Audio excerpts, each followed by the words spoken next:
আমরা সবাই মেষেদের মতো বিপদগামী হয়েছিলাম। প্রত্যেকেই নিজের নিজের পথে চলে গিয়েছিলাম। আর সদাপ্রভু আমাদের সকলের অপরাধ তার উপরে অর্পণ করেছেন।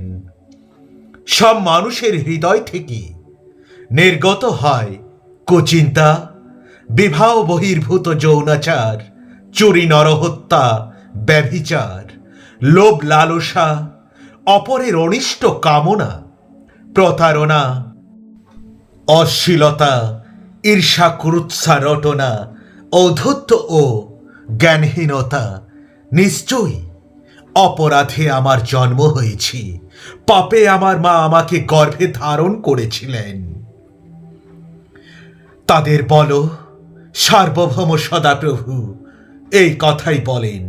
আমার জীবনের দিব্য দিয়ে বলছি, দুষ্ট লোকেদের মৃত্যুতে আমি কোনো আনন্দ পাই না, বরং তারা যেন কুপথ থেকে ফিরে বাঁচে, তাতেই আমি আনন্দ পাই। হে ইসরায়েলের কুল, তোমরা ফেরো তোমাদের মন্দ পথ থেকে। তোমরা ফেরো। কেন? তোমরা মারা যাবে, কারণ ঈশ্বরের অনুগ্রহ প্রকাশিত হয়েছে, তা সব মানুষের কাছে পরিত্রাণ নিয়ে আসে। এই অনুগ্রহ অভক্তি এবং সাংসারিক অভিলাষকে উপেক্ষা করতে এবং এই বর্তমান যুগে আত্মসংযমী, সৎ ও ভক্তিপূর্ণ জীবনযাপন করতে আমাদের শিক্ষা দেয়।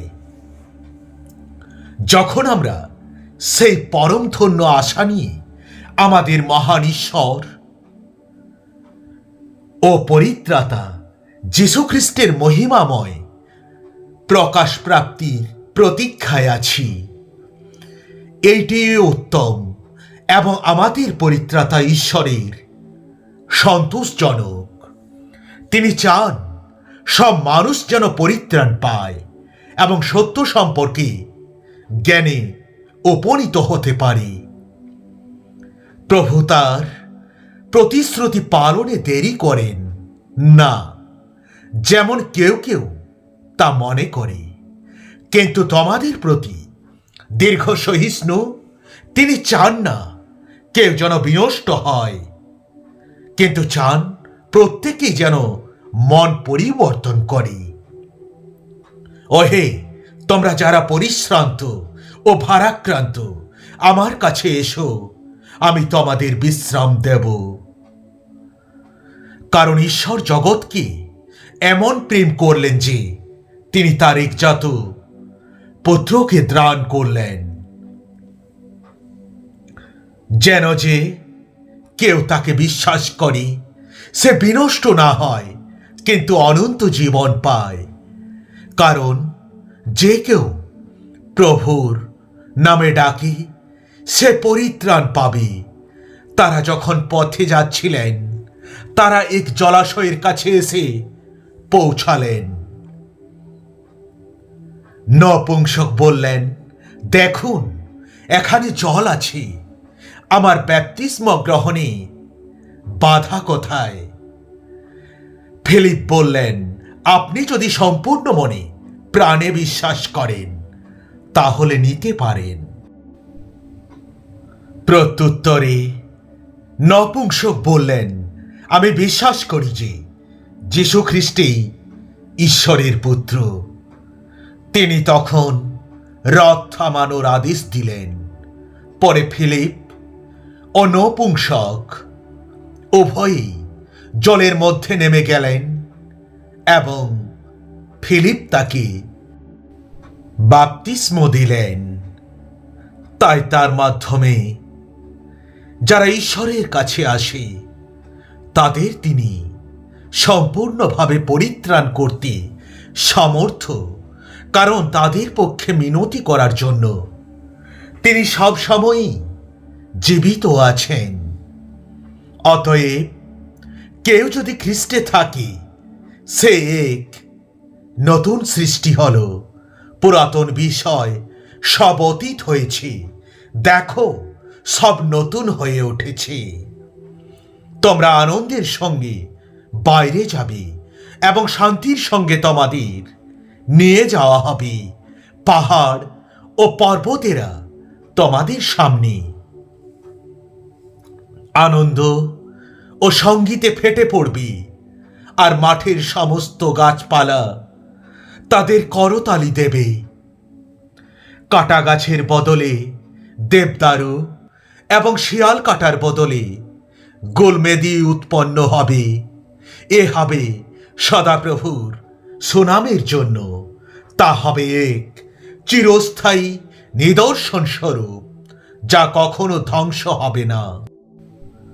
তাই আমি তোমাকে বলছি, যেহেতু তার অজস্র পাপ ক্ষমা করা হয়েছে, সে বেশি ভালোবেসেছে। তারপর যিশু সেই নারীকে বললেন, তোমার সব পাপ ক্ষমা করা হয়েছে। অন্য অতিথিরা নিজেদের মধ্যে বলা বলি করতে লাগলো, ইনি কে যে পাপও ক্ষমা করেন? যিশু সেই নারীকে বললেন, তোমার বিশ্বাসেই তোমাকে পরিত্রাণ দিয়েছে, শান্তিতে তুমি চলে যাও। আমরা জানি মৃত্যু থেকে আমরা জীবনে উত্তীর্ণ হয়েছি, কারণ আমাদের ভাই বোনদের আমরা ভালোবাসি। যে ভালোবাসে না, সে মৃত্যুর মাঝেই অবস্থান করে।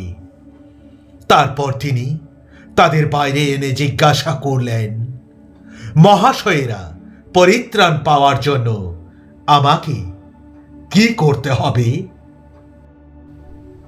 তারা উত্তর দিলেন, আপনি প্রভু যিশুতে বিশ্বাস করুন, তাহলে আপনি ও আপনার পরিজন পরিত্রাণ পাবেন।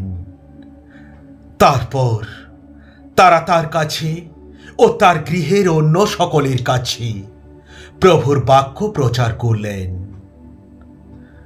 রাত্রির সেই প্রহরে কারারক্ষক তাদের নিয়ে গিয়ে ক্ষত ধুয়ে দিলেন। তারপর অনতি বিলম্বে তিনি ও তার সমস্ত পরিবার বাপ্তিস্ম গ্রহণ করলেন। সেই কারারক্ষক তার গৃহের অভ্যন্তরে তাদের নিয়ে গেলেন ও তাদের সামনে আহার্য দ্রব্য রাখলেন। তিনি আনন্দে পরিপূর্ণ হলেন, কারণ তিনি ঈশ্বরকে বিশ্বাস করতে পেরেছিলেন। God bless you.